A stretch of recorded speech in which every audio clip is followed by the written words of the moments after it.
Seriously, you're so useless, even though you're old. Lifting her beautiful willow eyebrows, my boss Catherine glares at me. Being lectured by a boss in her 20s is tough for a man in his 40s. I'm sorry, I'll redo it. Me, Ryan, holding the document with the air pointed out, bowed my head to her. With a huff, Catherine scolded me. Being a contract worker in your 40s is questionable enough for a man, but making repeated mistakes, what are you thinking? I'm sorry. My mom, who I live with, suddenly got hospitalized, and I couldn't do overtime. It's an excuse to have to work overtime to produce materials. And you are a third-class person who can't separate your personal life from your work life. That's why they call you a middle school graduate. Some employees chuckled in response to her words. But that's harsh. My father collapsed when I was in middle school. He had a stroke suddenly at work and was taken to the hospital, but he passed away soon after. My mother said, I have enough savings to send you through high school, so go ahead and study. But I didn't. I disliked studying, but more than that, I didn't want to trouble my mother. I started working at a small auto parts factory. It was good that I worked there for many years, but last year, due to the recession, the factory went bankrupt. So, I reluctantly joined my current company as a contract worker. But I was not accustomed to using a computer, so the paperwork was very difficult for me. Even changing the font size was a struggle. And above all, my biggest challenge at this workplace is my boss, Catherine. Being targeted by Catherine. You're having a tough time, huh? No, I'm used to it now. Encouraged by Mike, a full-time employee, I forced a wry smile. Mike, over 50, is a regular employee and also my mentor. I was supposed to become the section chief, you know, but President Johnson forced his way. Oh, I heard the rumor. Catherine got in through connections, right? Exactly. She's President Johnson's niece. It's too weird for such a harsh young woman to become a section chief within a few years of joining, don't you think? What can I say? I muttered vaguely, but inwardly, I thought that might be the case. It's not just me. Catherine is known for being tough on her subordinates. The gossip hits the nail on the head. She probably knows she lacks the skills and is taking out her irritation on the employees. I secretly think so. What are you talking about? Just then, unfortunately, Catherine came over while we were talking, snapping me back to reality. No, it's nothing. Oh, I know. You must have been gossiping about me. You were probably talking about my connections again anyway. Catherine snorted and glared at us sharply. No, that's not what we were talking about. Mike tried to offer a polite smile, but Catherine kept glaring at us without moving. Both of you, an extra hour of overtime. Got it. Yes. I've mentioned that I can't do overtime. Isn't your mother hospitalized? The nurses are there to look after her, so you don't need to assist, right? Her words sparked anger in me. I don't want her meddling in my mom's affairs. Plus, I've told them that I can't do overtime. Acting all high and mighty, what's her deal? But I swallowed the rising emotion and, looking down, said to her, Understood. That's better. She snorted at me and walked away. Man, seriously, what's her deal? Mike, I'm fine, really. But the way she said that, we were bad-mouthing her too, so I guess it's fair. While shaking with anger, Mike tried to smile, and I quietly lifted my head.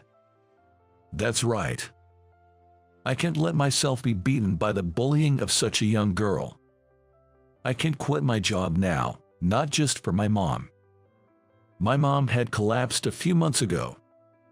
The doctor said it was due to overwork. Years of her straining herself suddenly took their toll on her. Well, that's what happened today. Sorry, I come to visit and all I do is complain. No, it shows you're working hard. Just let it all out. Visiting me at the hospital, my mom always had kind words for me. To avoid worrying her, I absolutely can't quit my job. I don't have time to listen to the snide remarks of a 20-something girl. Let those who want to talk, talk. By the way, about Emily in the next room. The girl you've taken a liking to, right? Lately, her sister's been too busy to visit. She seems lonely. I'm a bit concerned. Mind if I go check on her? Is it okay if I join you? Yes, of course. Emily is a high school girl hospitalized in this hospital. Bored, my mom had met her in the hospital hallway, and they quickly hit it off. Emily is really honest and adorable, but it's tough for her. Her parents are ill. Well, she's having a hard time. As we walked down the hallway, my mom told me about Emily. And we arrived in front of her room. Emily, how are you? Oh, hi, my sister just came to visit. Oh, is that Susan? Thank you for always taking care of my sister. Hearing that voice, I was startled. It was a voice I recognized. But surely not. Catherine. We looked at each other, our eyes wide with shock. Because there stood Catherine herself. That girl is my sister. Catherine and I were talking in the hospital waiting room. We couldn't have had this complicated conversation in Emily's room, and besides, I didn't want to show my mom that I was being scolded by a younger boss. So, your sister is hospitalized. Yeah, she needs another surgery because of complications from an accident. An accident. When she was little, she had a car accident coming back from an amusement park with our parents. I was home, busy with my thesis and was safe, but, so your parents are? As I asked, she looked down and shook her head. My dad is still bedridden in the hospital. My mom's in a wheelchair, and I take care of her. So, you've been working non-stop for your sister's sake. That's right. My uncle, seeing our situation, hired me through connections. Oh, but I earned my position as section chief through my own efforts. Yet, all you guys do is gossip, which really gets to me. She clenched the can of coffee she was drinking. I'm sorry. I didn't know your situation. Well, at least you're honest enough to apologize. I smiled wryly at her words. But I was surprised to find out that the Susan who Emily admires is actually your mom. I had no idea that the Emily my mom cares about was your sister. That makes sense, she said, taking a sip of her coffee. My mom has been working herself sick since my dad passed away. I didn't go to high school to help her. Now, at my age, I'm just a contract worker. I laughed bitterly at my own situation. She listened to my story, her face turning pale. I didn't know that you had such a hard time. I'm sorry. I thought you just didn't like school and didn't go to high school. I didn't like studying, but I would have preferred to go to high school. It was tough even becoming a full-time employee. She smiled wryly at my words. Then, she looked at me earnestly. I've always been frustrated by the gossip and took it out on you guys. Even though I've worked hard and got promoted, everyone just says it's all connections. I felt like no one acknowledged my effort. But I'll stop now. There are probably many like you, Ryan, struggling in ways we don't see. Everyone's so busy they tend to only see the worst in others. Maybe you're right. After our conversation, my view of Catherine changed completely. She must have been desperate to protect her family. With her father in a coma after a car accident, her mother in a wheelchair, and her sister needing surgery for complications, Catherine's life must be incredibly tough. I couldn't even begin to imagine. And yet, she worked hard and became a section chief. Catherine might be an amazing person. I felt a bit ashamed.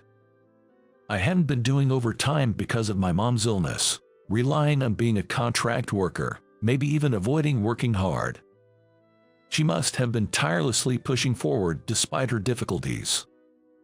But surely, that made her blind to her surroundings. Maybe you should take some time off.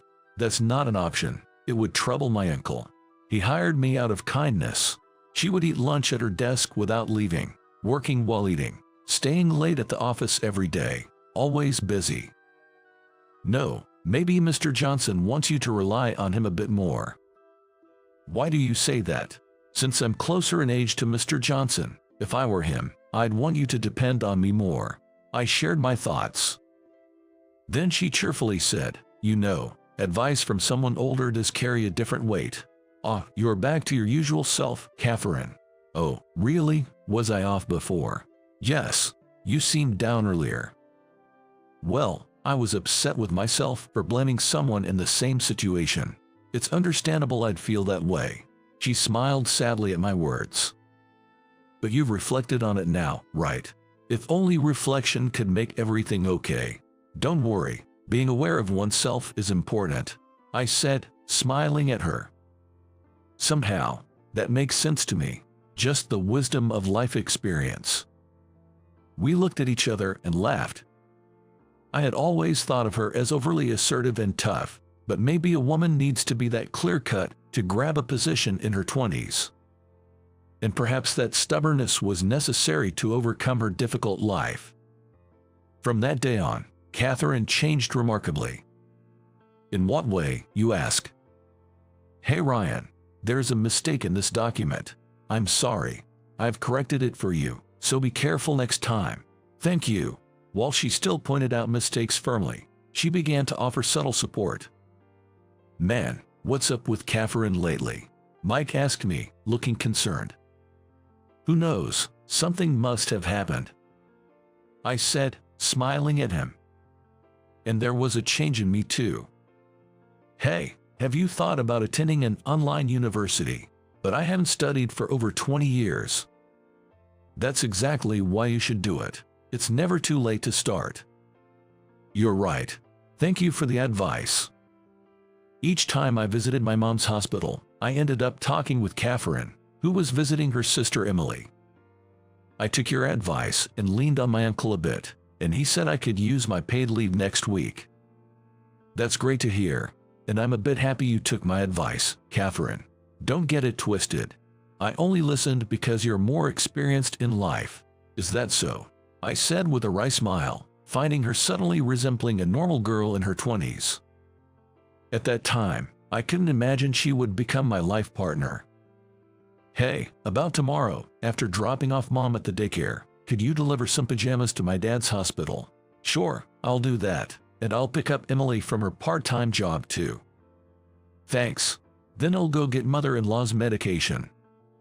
From then on, Catherine and I began seeing each other not just at work, but also at the hospital, growing closer as we talked more. After I graduated from an online university and changed jobs, I secured a full-time position.